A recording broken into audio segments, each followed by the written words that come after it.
नमस्कार, जय महाराष्ट्र. मी डॉक्टर अनिल फळे. शरद पवार राजकारणामधलं 70 नाव, अंगाला तेल लावलेला पैलवान, कोणत्याही स्थितीमध्ये राजकारण कोणत्या दिशेने वाहणार आहे, वारं काय सांगतंय हे सगळं कळालेलं. आता आज खात्रीलायक सूत्रांनी जी माहिती दिलेली आहे, म्हणजे शरद पवारांनी तटकरे, पटेल, भुजबळ आणि मुंडे या चौकडीचा डाव तेव्हाच ओळखला होता ज्या वेळेला ते बारामतीमध्ये होते आणि भारतीय जनता पार्टीच्या सोशल मीडिया ब्रिगेडमधून जे काही ट्रोलिंग सुरू झालं होतं, वेगवेगळ्या बातम्या येऊन आदळत होत्या आणि टाळूवरचं लोणी खाणारं राजकारण ही चौकडी करते असं देखील बोललं जात होतं. त्याच वेळेला शरद पवार यांनी डाव टाकला होता आणि हा डाव कुठल्याही स्थितीमध्ये फसणार नाही याची देखील खबरदारी त्यांनी त्याच वेळेला घेतलेली आहे. आता आज रोहित पवार यांची दुसरी पत्रकार परिषद असो, अमोल कोले यांच्या ज्या मुलाखती आहेत, शशिकांत शिंदे, जयंत पाटील यांची जी वक्तव्य आहेत, भलं विलिनीकरण, एकत्रीकरण आम्ही आमच्या दृष्टीने विषय थांबवलेला आहे असं म्हणत जरी असले तरी पुराव्यानिशी बरीच माहिती ते उघड करत आहे. सुनेत्रा पवार यांनी रुबी हॉलमध्ये 70 मिनिटे पार्थ आणि जय पवारला सोबत घेऊन शरद पवारांशी चर्चा केलेली. आता शरद पवारांनी डाव टाकला या संबंधी आपण थेट विश्लेषण करतोय. गौतम अदानी आणि भारतीय जनता पार्टी मधलेच नेते यांनी तटकरे आणि पटेल यांच्या मनामध्ये काय शिजलेलं आहे आणि नेमकं ते काय करू इच्छितात याची सगळी माहिती शरद पवारांना दिली होती. आणि त्याच्यानंतर शरद पवारांनी जी सूत्र हलवली ती आता काय करत आहेत, कशा प्रकारे राजकारण त्या दिशेने व्हायला लागलेलं आहे ते महाराष्ट्र आता बघतोय. आपण त्याच विषयी थेट विश्लेषण करतोय. दर्शकांना विनंती की चॅनल सबस्क्राईब करा, सबस्क्राईबचं बटन दाबावं आणि आपली प्रतिक्रिया बिनधास्तपणे नोंदवावी.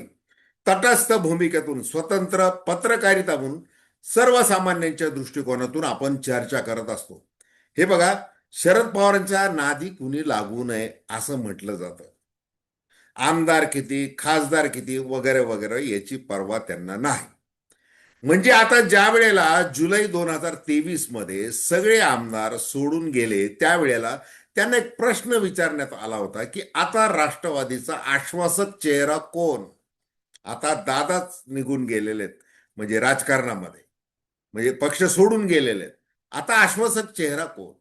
त्यावेळेला त्यांनी स्वतः अशी कॉलर उडवली त्यांनी आणि मीच असं त्यांनी सांगितलं होतं. आज नियतीने पुन्हा एकदा त्यांना मीच आश्वासक चेहरा हे सांगावं लागत आहे कृतीतून. भलं ते आता निवृत्त होणार आहेत वगैरे वगैरे तो सगळा आपण विषय बाजूला ठेवू. पण आता या व्हिडिओमध्ये आपण ही चर्चा करणार आहोत की तटकरेंनी काय ठरवलं होतं, पटेलांनी काय केलं होतं, छगन भुजबळांनी काय केलेलं आहे आणि धनंजय मुंडे यांनी काय केलेलं आहे. आता बघा, अमोल कोले, डॉक्टर अमोल कोले, त्यांचं आणि अजित पवार यांचं जे नातं त्यांनी ते आपल्या मुलाखतीमधून चांगल्या प्रकारे उलगडून दाखवलेलं आहे की दादा काय होते, दादा मास लीडर कसे होते, एक माणूस म्हणून कसे होते आणि राजकारणामध्ये मला काय यावं लागलं. अमोल कोले यांनी व्यवस्थित सांगितलंच. इतकंच नाही तर त्यांनी ज्या व्हिडिओचा उल्लेख केला त्याच्यामध्ये एका व्हिडिओचा उल्लेख असा केलेला आहे की त्याच्यामध्ये आज जे काही एकत्रीकरण वगैरे याला जे विरोध करत आहे तो नेता देखील तिथे त्या बैठकीला होता आहे आणि काय बोलणं झालं त्याचं व्हिडिओ रेकॉर्डिंग उपलब्ध आहे असं कोल्हेंनी सांगितलेलं आहे जाहीरपणे. आता मध्यंतरी काही सूत्रांनी माहिती दिलेली की काय दिलेली आहे की सुनील तटकरे यांना एकत्रीकरणानंतर राज्यमंत्री केलं जाईल. प्रदेशाचे अध्यक्ष म्हणून डॉक्टर अमोल कोल्हे यांची नियुक्ती होईल. त्याचबरोबर सुप्रिया सुळे यांना केंद्रामध्ये कॅबिनेट मंत्री केलं जाईल. अशा प्रकारचं ते आहे. आता मग प्रफुल्ल पटेलांचं काय? तर पटेलांनी जे काही राजकारण खेळलेलं आहे, अगदी शरद पवारांना थेट आव्हान त्यांनी त्यावेळेला दिलं. काय आव्हान दिलं होतं? तुम्ही जसं लोक माझा सांगाती आत्मचरित्र लिहिलं, अनेक राजकीय डावपेच तुम्ही सांगितले.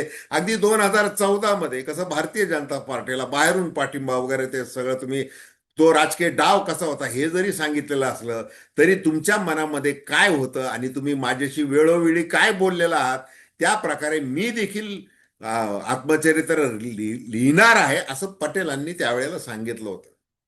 आणि पटेल हे राजकारणामध्ये मोठे कुणामुळे झाले? तर ते शरद पवारांमुळे झाले. विमान उड्डाण मंत्री झाले. मग विमान उड्डाण मंत्री असताना त्यांनी जे काही भाडे करार वगैरे परदेशातल्या विमानांशी सगळं ते जे काही केलं, त्याच्यामध्ये जे काही कमिशन खोरी केली, ते आरोप अनेक झाले. ते भारतीय जनता पार्टीनेच केले. त्याच्यानंतर इक्बाल मिर्ची बरोबर जे वरळी जी इस्टेट त्या संबंधी ते अडकले, ईडीने केलं. ईडीने नंतर ते सगळे पुरावेच नाही वगैरे ते कोर्टामध्ये सांगितलं नेहमीप्रमाणे, कारण ते शुद्ध करून घे. शुद्धीकरणाचं एक तंत्र आहे भारतीय जनता पार्टी. मग ते झाले शुद्ध. हे सगळं पटेलांना माहिती. मग पटेलांना गप्प कसं बसवायचं हे शरद पवारांना माहिती. मग ते राष्ट्रीय प्रवक्ते पद वगैरे ते सगळं झालं.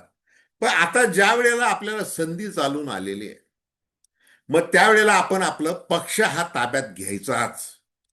मग त्यांना मदतीला आले मुख्यमंत्री देवेंद्र फडणवीस. त्यांचे सगळे ट्रोल करी कामाला लागले, तत्क्षणी कामाला लागले. मग सुप्रिया सुळे लग्न असल्यासारखे कशा मिरवत आहेत, कसं काय चाललेलं आहे वगैरे ते सगळं महाराष्ट्राने पाहिलं. ते सगळं ट्रोलिंग पाहिलं. मग रोहित पवार यांनी आज ज्या वेळेला दुसऱ्यांदा पत्रकार परिषद घेतली आणि या मुद्द्यावर त्यांनी अधिक भर दिला, याच्यामधलं राजकीय कट कसं चाललेलं आहे, काय झालेलं आहे. आता नरेश अरोरा 200 कोटी रुपयांचं कॉन्ट्रॅक्ट घेतलं हे इमेज बिल्डिंगसाठी आणि पक्षाची प्रतिमा, अजितदादांची प्रतिमा आणि एकूणच कसं करायचंय, गुलाबी चित्र कसं करायचंय, यासाठी हे कॉन्ट्रॅक्ट दिलं गेलेलं आहे. याची माहिती कुणी दिली महाराष्ट्राला त्यावेळेला, म्हणजे विधानसभा निवडणुकीच्या आधी? तर ती दिली होती रोहित पवार यांनीच. आता रोहित पवार यांना पूर्ण खडा ना खडा माहिती की 27 जानेवारीला, म्हणजे 28 जानेवारीला ती जी काही दुर्दैवी घटना घडली त्याच्या आदल्या रात्री जोरदार भांडण झालं. ते भांडण काय झालेलं की तटकरे, पटेल आणि नरेश अरोरा यांचं म्हणणं होतं की ते जे काही डिझाईन बॉक्स, त्याला जे काही काम दिलेलं आहे ते तसंच कंटिन्यू राहायला पाहिजे. आपल्याला पुढं अनेक पुढचं राजकारण करायचं वगैरे वगैरे ते सगळे. अजितदादांचं मात्र त्याला विरोध की आता बस झालं, आता हे नको आहे. आणि त्यामुळे ते जोरदार भांडण झालं, कडाक्याचं भांडण झालं. मग रोहित पवार यांनी अजून दुसरं एक सांगितलं की तो पूर्व विदर्भातला नेता फोन करतोय की ती फाईल मंत्रालयामध्ये आहे ते करा. मग त्याचा पटेलांनी आज सविस्तर खुलासा केलेला आहे. काय खुलासा केलेला आहे की ती धान मिल, राईस मिल, ती जी काही फाईल होती ती कशी महत्वाची वगैरे वगैरे. पुन्हा आणि पटेल यांनी असं सांगितलं की दादा मुंबईत आहेत की कुठे हे मला माहिती नव्हतं, मी दिल्लीमध्ये होतो. आज प्रफुल्ल पटेलांनी जो काही खुलासा केलेला आहे, तो खुलासा ते करत असताना त्यांची देहबोली, चेहऱ्यावरचे हावभाव आवर्जून बघा. ते काय सांगत आहेत ते बघा. तर ते बोललेले आहेत की कारण म्हणजे कबूल तर केलंय मीच फोन केला होता वगैरे, पण ते ही दुसरी गोष्ट लपवून ठेवली. आता नरेश अरोरा या सुनेत्रा पवार यांना बारामतीमध्ये जाऊन अगदी तिसऱ्या दिवशी भेटले. जाताना मार गॉगल वगैरे पान हिरो असल्याच्या थाटामध्ये ते भेटले. प्रसार माध्यमांनी त्यांना अडवलं, त्यांना बाईट्स दिल्या त्यांच्या स्टाईलमध्ये आणि त्याच्यानंतर ते भेटले. आणि मग सुनेत्रा पवार यांना त्यांनी काय सल्ला दिला? आता त्या नरेश अरोरांनी लॉबिंग सुरू केलेलं आहे. काय लॉबिंग सुरू केलेलं आहे? त्यांना खासदार व्हायचंय, खासदार. दिव्य मराठी या प्रतिष्ठित दैनिकाने बातमी छापलेली आहे 2 दिवसांपूर्वी. की अजित पवारांचे सल्लागार अरोरा यांची राज्यसभेसाठी मोर्चे बांधणी, ही बातमी छापून आलेली. ती बातमी काय सांगते? म्हणजे आता आपण शरद पवार, सुप्रिया सुळे, रोहित पवार, जयंत पाटील, अमोल कोल्हे, जितेंद्र आव्हाड या सगळ्यांना बाजूला ठेवायचं आहे आणि आपण आता सत्तेचा जो मध आहे तो चाखण्याची आपल्याला संधी आलेली आहे आणि वेळ आहे, वेळेवर घाव टाकावा लागणार आहे. आपल्याला मुख्यमंत्री आपल्या सोबत आहेत आणि जे मुख्यमंत्री देवेंद्र फडणवीस प्रसार माध्यमांना तात्काळ प्रतिक्रिया देतात की अजित पवार माझे मित्र आणि ते विलिनीकरणाच्या संदर्भात असं काही बोलले नव्हतेच, असंच सांगणार आहे. मग ते सगळं शिजलं आणि ते सगळं झालं. त्याच्यामुळं पटेल, तटकरे, भुजबळ, मुंडे विलन ठरले. प्रचंड टीका त्यांच्यावर त्यावेळेला झाली, अजूनही होत आहे आणि याच्यानंतर देखील होत राहणार.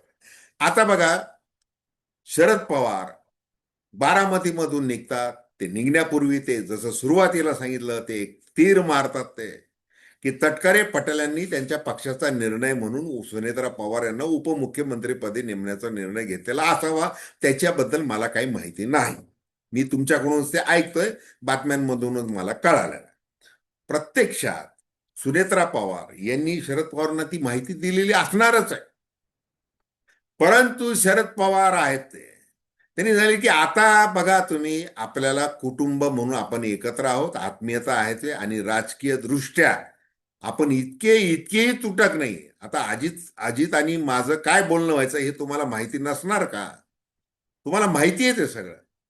आणि मग ते सगळं संपत्तीपासून समृद्धीपर्यंत वगैरे त्या सगळ्या गोष्टींची चर्चा पवार कुटुंबामध्ये झालेली नसणार का? ती 100% झालेली.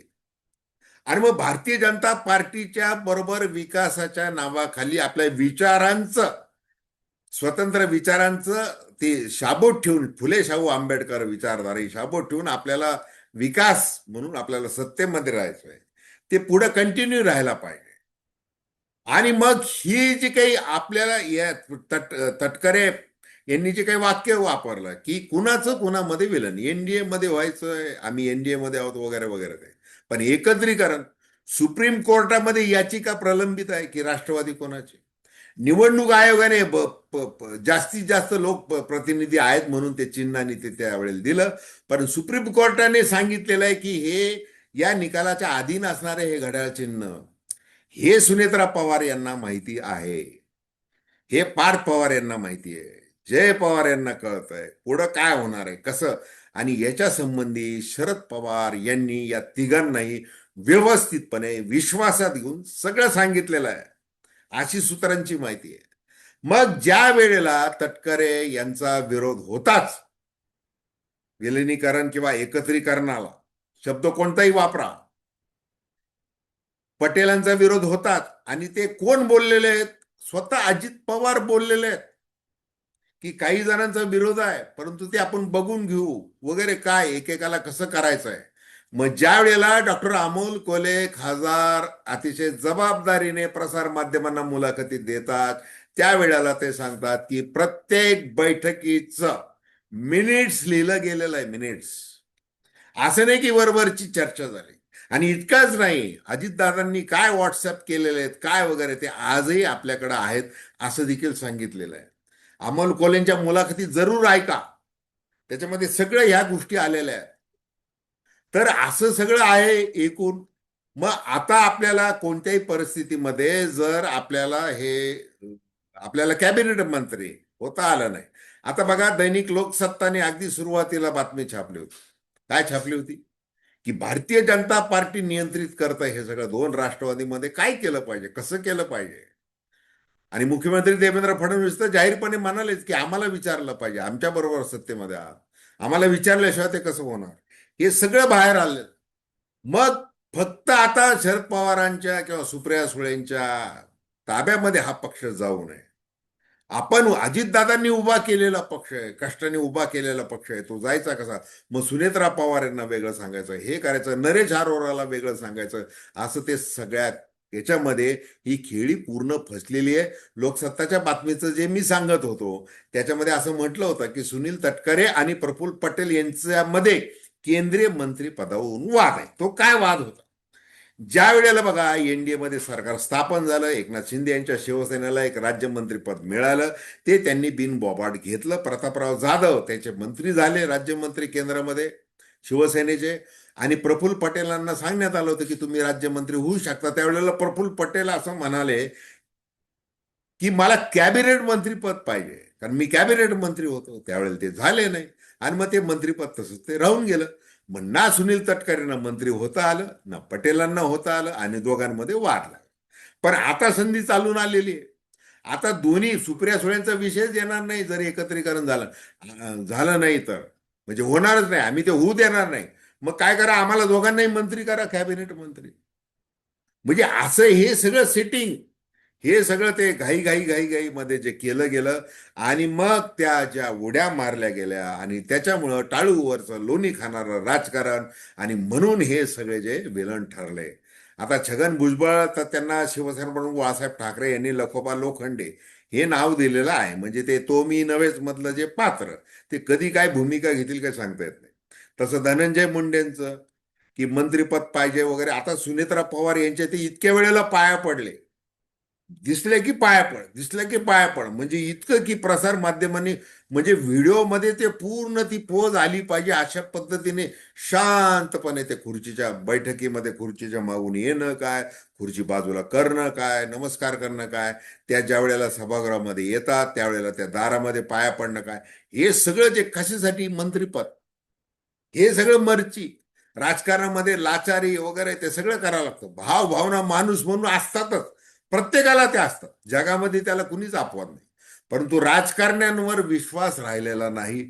अशा पद्धतीचं राजकारण जर महाराष्ट्रामध्ये होतंय, ते जर बघावं लागतंय, तर त्यामुळं प्रत्येक गोष्टीबद्दल शंका ही येणारच. आणि मग जसा नायक सुद्धा ठरतो तसा खलनायक सुद्धा आपण ठरू शकतो, याचं भान आपण बाळगलं पाहिजे. आणि ते भान हरपलं पटेल, तटकरे, भुजबळ आणि मुंडे यांनी, इतकंच.